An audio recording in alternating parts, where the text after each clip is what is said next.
we have hit a philosophical wall where people are concerned about where their meat is coming from, and they're animals, they're living animals. We can't intensify much further without becoming uncomfortable about it. So we need to have this debate. It's the right time.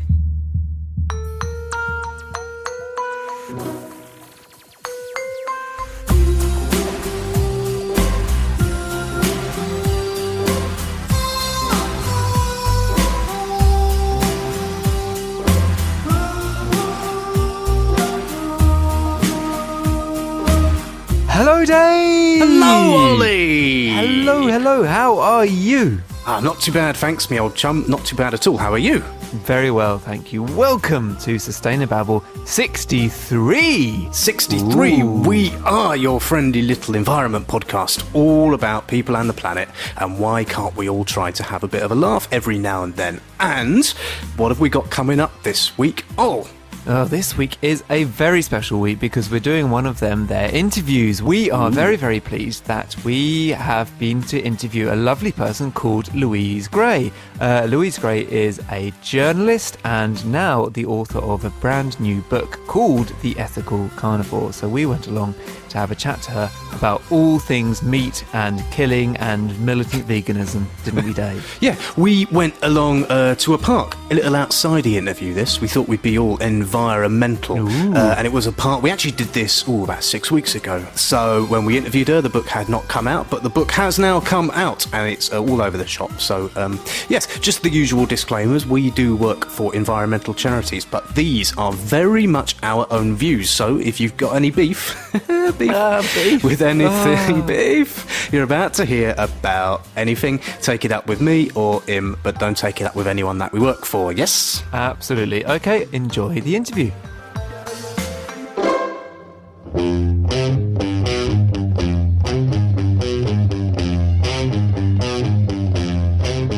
So we're here with Louise Gray, who has written a book called The Ethical Carnivore. Hello, Louise. Hi, guys. Hello. We are in a very, very beautiful little garden in South London, and it's lovely to be here and lovely to be talking to you. Tell us all about the book. What is it? Why did you decide to write it? It's called The Ethical Carnivore, and it's about my year only eating animals I killed myself, which sounds pretty extreme. I guess it is, but it was the only way I could justify eating meat. So, I was working on the environmental issues and I knew I ought to be a vegetarian or a vegan. But every time I went towards that, someone would say to me, hey, do you want this muntjac deer that, was a pest anyway? And I thought, well, that's ethical meat, that's okay. But I didn't want to be that really annoying person at dinner parties who says, I only eat it if I know where it comes from. So I started saying I'd only eat it if I killed it myself. And I didn't really mean it. And then... very, very careful. Yeah, it was a slightly extreme reaction. But the more and then I started talking to people and I realised there was this massive hole and people didn't know where their meat came from. And as a writer, I just really wanted to explore that. So I thought I'd go and discover for myself. And I just discovered so much more along the way. It became a book. So you don't fundamentally have a problem with eating meat. You don't sort of. No. You weren't doing it to sort of spite yourself. You actually. No, I don't, because I think, and also I think there's a spectrum, and people who fundamentally have a problem with killing animals, I think, wouldn't really accept the premise of this book. I do, but I think there are more humane ways to do it, and I don't think that when you do it you should just say, oh, I do it, and then not explore that and accept that and take responsibility. That's a really key thing, and something I think we've lost touch with as a society. So for people who will hopefully be going out to buy the book in massive numbers, just give them a quick sort of précis of what you actually did over that. I think it turned out to be 2 years? It actually turned out to be 2 years, yeah. So I started off small, and actually I was vegetarian and vegan most of the time because it was very difficult and quite traumatising at the beginning. I was very upset when I killed the first animal. You should read the book to find out which animals. But I gradually learnt how to stalk and fish and source my own meat from the countryside. But I felt like once I'd done that, I felt like I wanted to then explore where our domestic meat comes from as well, because I thought it's totally unrealistic for everyone to eat rabbits and squirrels and deer from the countryside. And so I started following pigs, sheep, cattle through the whole process, including the slaughterhouse. So in those cases, I wasn't always doing it myself, because I'd only really do it myself if there was a good ethical reason and I could do it well. That was more about exploring where it came from. And then at the end, I started exploring alternatives to meat, because it became clear to me that we ought to be eating a lot less. You know, if you really want to take responsibility for the meat you eat, then you've got to spend more money, frankly, and work a bit harder at it. So in that case, it would be impossible to just, scoff as much meat as we do. So then that became like quite a strong message in the book.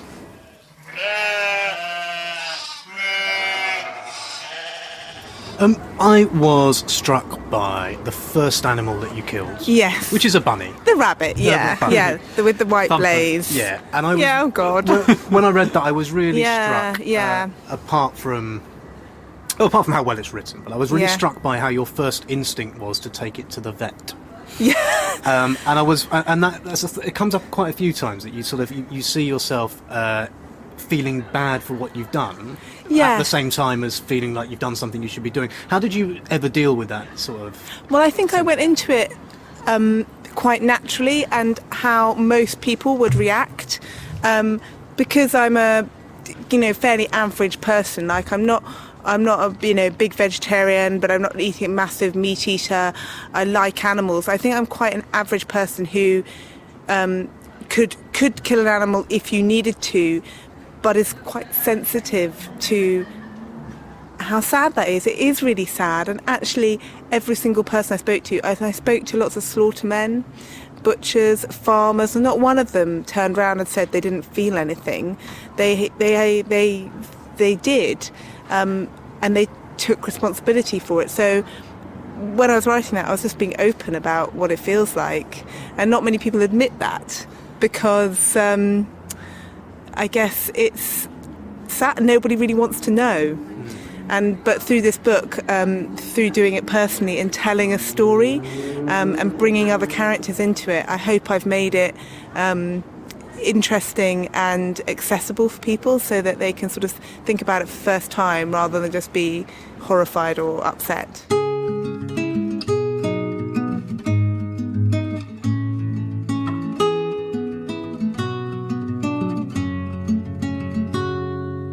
Come now, sister. So do you think, it is often said that everyone should have to go into an abattoir, slaughterhouse, which is a thing I've often said, like if you want to eat militant veganism. as in my militant veganism, if you want to eat this stuff, at the very least understand what it is. Do you think, having been into one and not enjoying it very much from what I read, do you think that's right? No, and I don't think the other thing people say is that, if you're going to eat it, you should be willing to kill it yourself. And I just think that's a bit simplistic, because I spent 2 years doing this. It took me a long time to learn the skills and to take the time to consider it for myself, to be able to process it emotionally. That took me a long time. And it's the same with going to an abattoir. I think one should understand it, and I think possibly visit it, but with care. You can't just take a group of school kids, and even like in the book, I go to a slaughterhouse with glass walls. In places like Denmark, they show them from behind glass walls, and that's okay. But I think it's really important to explain to them where those pigs came from. They've got to understand, are they comfortable with those pigs being only 4 months old and having their tail docked and being in a small indoors, as well as seeing them processed really, in an abattoir. So I think we should understand. We don't have to do it ourselves. We have to understand, and that's kind of the point of my book. It's so you don't have to. Yeah, I think that's my role as a writer, to do it so that you can make better decisions, because I've gone out and found out all about it for you. The chapter about going to the abattoir, I found hugely affecting. I only read it this morning on the tube, and I practically missed my stop because I was just like, this is very, very intense. Yeah. How are you? How long ago was that, for a start, and how are you now? Well, I think also I went as a writer, and lots of people go. So all the press team and McDonald's have apparently gone, and anyone who studies, apparently that's what they told me, and anyone who studies agriculture, any buyer from a supermarket, most farmers. But I think they'll go with that head on, and I went in as a writer, going, I'm going to be all sensitive and look at everything. So that's why it was so deeply affecting. But that was good, because I was there to absorb and to see it. And yes, it did upset me, and I don't really want to go back. But I have actually been back, and it didn't get into the book because there's only so many abattoirs you can put in a book before people get bored. And I'm much better now. I can understand what's going on, but I'm still affected by it. But I think that's natural and good. It's like what I was saying. I think if you're used to it, then you're in a different position, and you wouldn't really be able to write about it for a normal audience. I think what I'm doing, I think I'm, like I said at the beginning, I think I'm telling you what it's like for an ordinary person. We have this really complex relationship with animals. We are animals. It's not like I write about cowspiracy and quite extreme vegan views, and I think it kind of Dave takes us away from. I really admire it. I think you certainly as a vegan, have a lighter footprint on the planet. It's probably the best thing you can do. Best thing you can do. See? Yeah. Yep. But if you I admire you too. Yeah. But there's also this really, as a writer, there's this really interesting aspect of us that is animal and is connected with the animals, and we eat each other. And that's Do we? all part of the process. Yeah, some of us. I had always assumed that people who have these sorts of jobs kind of are hidden away. That it's a sort of unacceptable, unspoken bit of our economy. And that was a but really. It doesn't seem to come across like that in your. Yeah, that was a really key motivation for me, because it really struck me at the beginning when I spoke to people, especially a lot of the animal rights group. They'd say, these people are psychopaths and they're bad people. And I thought, my goodness, well, I tried to find some statistics, and I did find some. Numbers of psychopaths working in. Well, I did find some. They do exist, and there is a higher incidence of alcoholism and crime, but that's because there's a lot of men, and it's a fairly it's not a very high wage in the packing halls and places like that. So there are lots of other factors. But I felt if you're going to eat meat, you should respect you owe at least the person some understanding. There's a lovely quote in my book, and it's from a butcher in 1847, and he's saying, we are not even now dregs, and we never were. And he's speaking to this new vegetarian movement, and he probably wasn't a very educated man, but even then he was sort of saying, I'm doing this really tough job, so you should respect me. And they're difficult people, quite gruff. But I think if you really think that people killing animals are psychopaths and bad people, then you shouldn't eat meat, because then your meat is coming from a terrible place. And lots of people do believe that, and they don't eat it. So if you are going to eat it, then give them respect and expect to pay them well and treat them well. One thing that occurred to me, and I've seen this in the writing of other people who actually are probably ex-colleagues of yours, people like George Monbiot, people who write on the environment, who talk about a kind of coming to life almost in actually engaging with the raw process of killing food, of coming face to face with it. Did you have a sense of that? Heightened absolutely. When you're stalking, when you're out in the early morning and you know you've got to get in close to an animal, then all your senses are alive, because you have to be aware of every sound you are making and which direction the wind is going, and where the animal is, and that is enlivening. But I think when you get close to the animal, you have a gun, number one, and also you're not starving, so it's not entirely close to some sort of animal instinct. So I definitely say the stalking is something that brings you alive. But I would say quite a lot of photographers and things, people would feel that when they get close into an animal. So you don't need to go off and try to kill animals to get that feeling. And the other, and I'd also like to say it's not about, there's nothing male or female in that I didn't particularly find. The strongest thing I found was something which I would call hunter's pride, which is bringing meat home for other people. And I found that across all the people I spoke to, often quite old men who talked about when they were young boys, and that's why they did it. They wanted to bring meat back to the table. And I found serving my friends pheasant or chicken or squirrel or whatever I've made and being able to tell them exactly where this meat came from was a great sense of pride and satisfaction.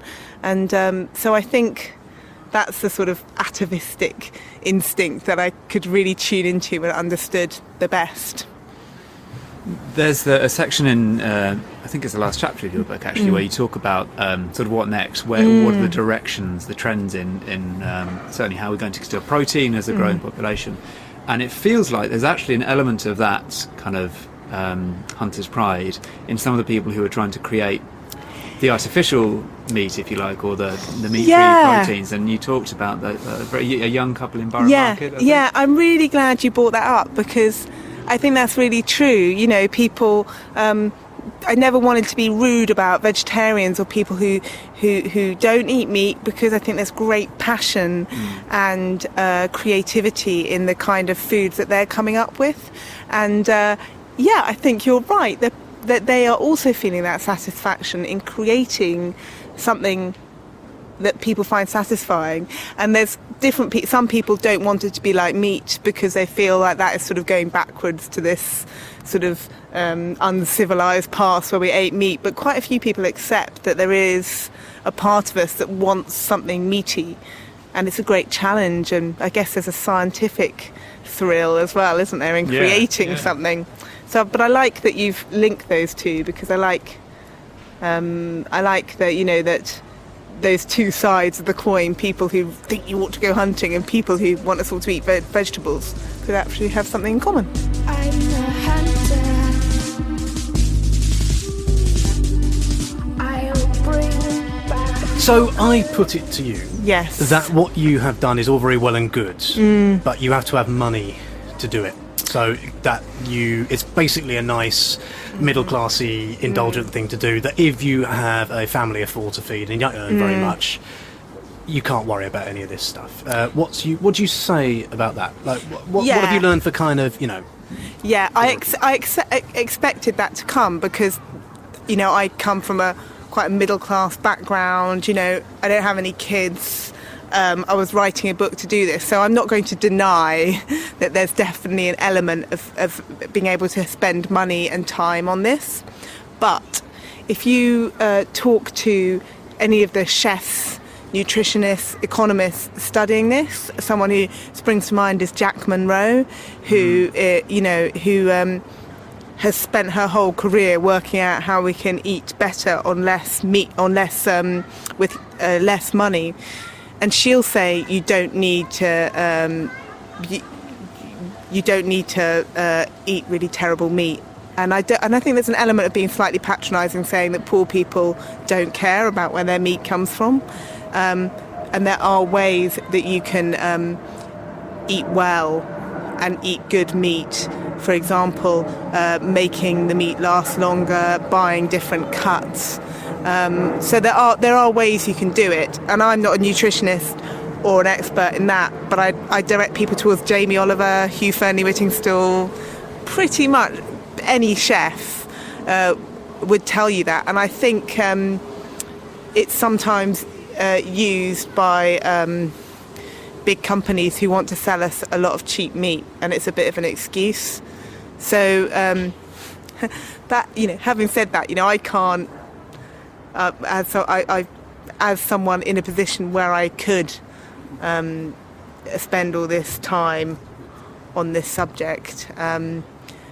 I guess I eat less meat, so I'm not spending much on it at all. I'm probably spending less than other people. So there's just a very definite trend towards less and better meat, and I would argue that you could do that on any income. If you told someone in the 1950s that in 30 years' time everyone would be eating curry and pasta, they would have laughed in your face and said, "Don't be so stupid, that's the chattering middle classes."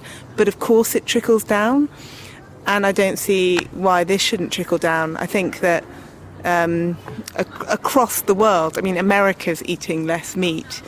We have hit a philosophical wall where people are concerned about where their meat is coming from. And they're animals, they're living animals. We can't intensify much further without becoming uncomfortable about it. So we need to have this debate. It's the right time. So do you think the trends that you set out in your book about basically declining meat consumption, certainly in the Western world, are down to people caring more about where their meat has come from? Or do you think it's something else? Do you think it's people having less money? Yeah, or do you think it's people caring more about the health impacts? And perhaps you could touch on one thing which you mentioned, which is the impact of these World Health Organization reports, which you, I think is quite significant. The decline in eating red meat has happened with the recession, so it's definitely been prompted by money. But I think that there's also some there's also media stories which are beginning to actually have traction with the public. So the World Health Organization have come out and said processed meat probably causes cancer.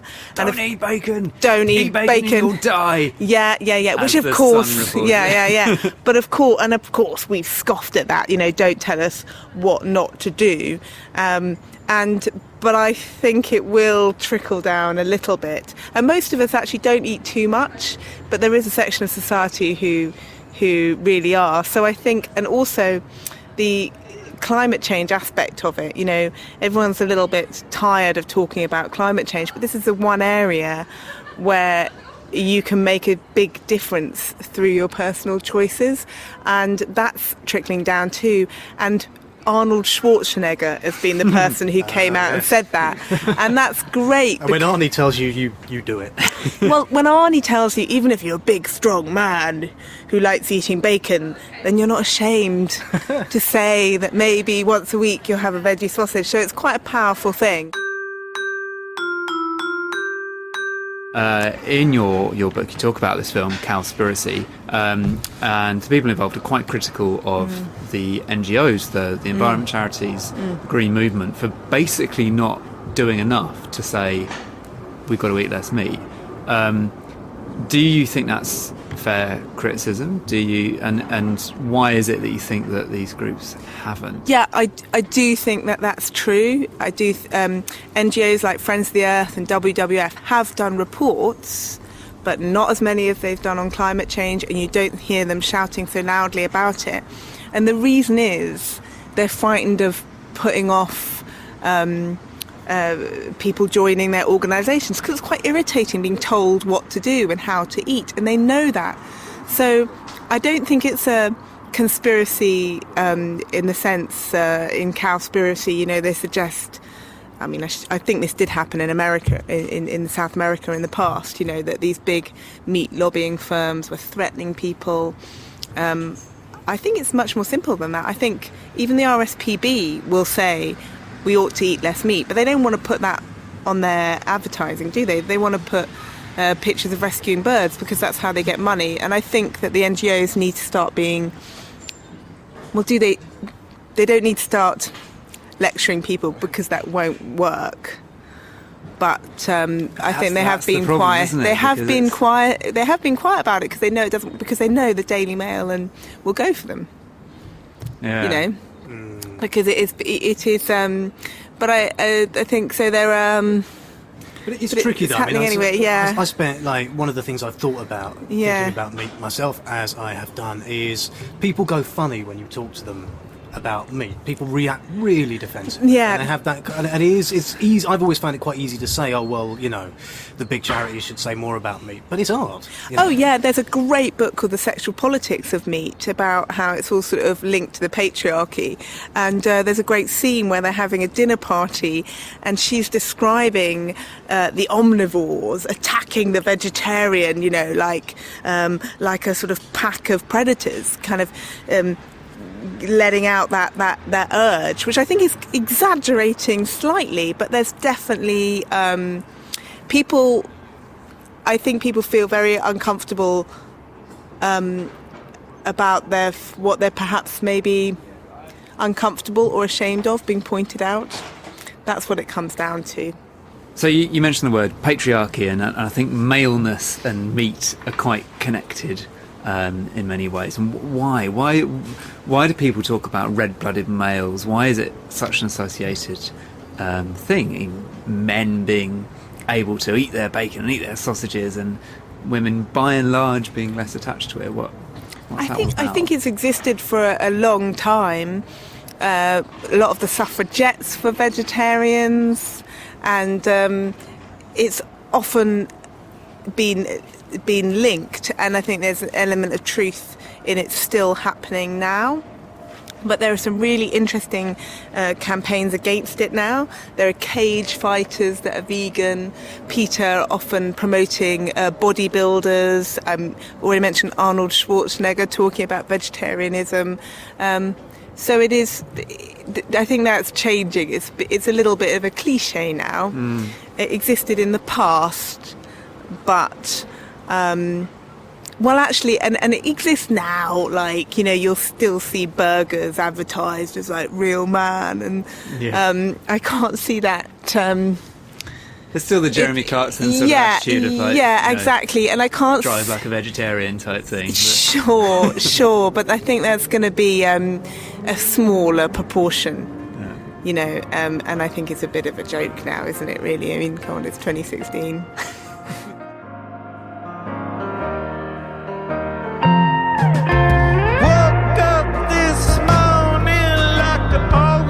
So, Louise, I don't think we mentioned this in the beginning of this chat, but you spent 5 years as the environment correspondent at the Daily Telegraph. And I'm fascinated to know what it's like writing on all things environment within the British press, because it seems like it's an area that sort of consistently gets less attention than it should.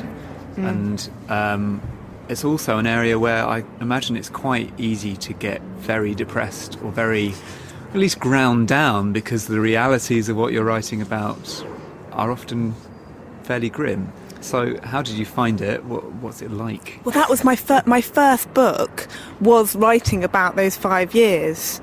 But it wasn't very good. So so it was shelved. But don't worry, I'll come back with it.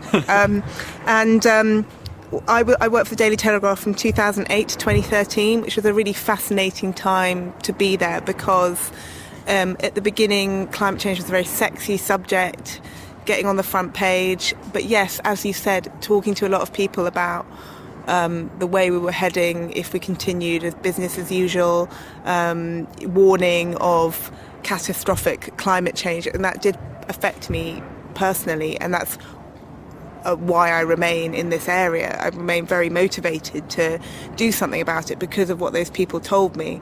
And then by the time I left, 2013, it was in the back of the paper. But it wasn't so contested. It was more accepted as a mainstream subject. I actually spoke about this recently at a conference, and I said, if you don't give your editor what they want, you get sacked, which sounds like, that you're you're not fighting for your subject. You're always fighting for your subject for climate change, but you do have to find ways to interest people, and generally your editor will know that because they're selling a newspaper. A newspaper is a blank page that has to be filled by the end of the day and has to be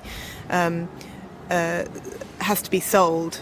Do you agree with George Monbiot? The second time I brought him up, it sounds like he's the only person I read, which is not true. But love him, but I don't agree with him on everything. No way. No, I'm sure you don't agree with him on everything. On the particular point of, I think one of his most recent columns was basically saying the media is as much to blame for failure to act on climate change in this country as anything else. It's which interesting. Seems like quite a strong statement. And what do you think Well, about that? because other countries, I mean, you could say that the US could be blamed for how climate change has been reported, but in continental mainland Europe, where it's reported quite dryly, I haven't seen them. I mean, maybe Germany's been a bit more progressive, but it hasn't made that much difference. So it's overplayed. Well, I think you can't blame the media. You can't blame the messenger. Yeah. It's up to the public aren't stupid. They can make their own choices, I think.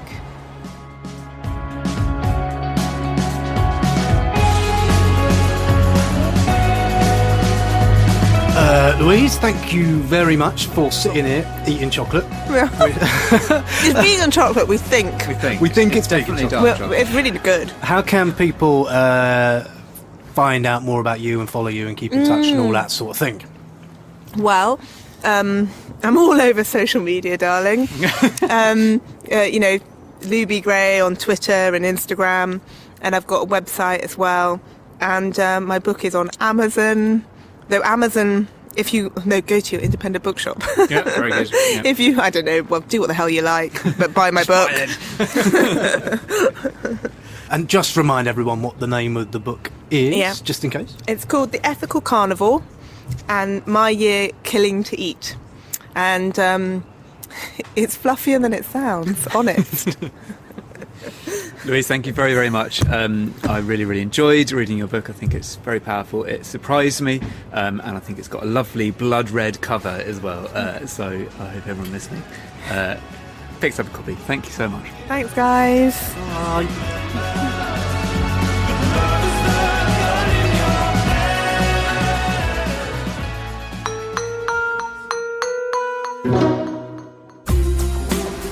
So that is just about it for Sustainababble 63. Thank you very, very, very, very, very much to Louise Gray for coming all the way out to the environment to talk to us about her lovely book. Do go and buy it. It's excellent. And you can get in touch with us. Let us know what you thought of the show. We are on Twitter at The Babble Wagon. On Facebook, just search Sustainababble, or email us at hello@sustainababble.fish. And if you enjoyed this episode and you're new to the show, go back and listen to all our other episodes, what you will find on iTunes or SoundCloud or Stitcher or any of them podcast things, and leave us a little review if you liked it. Thanks. Thank you very much. We are going to have one of our little breaks now. This isn't a romantic break. Dave and I are still very much together. We're not consciously uncoupling or anything of that kind, but we are going to have a little bit of time off. So do delve into the back catalogue, and we will be back before you know it later in the autumn. Indeed so. And thank you very much, Ol, for all your sterling babbling thus far. Long may the babble continue. Onwards! Vive la babble!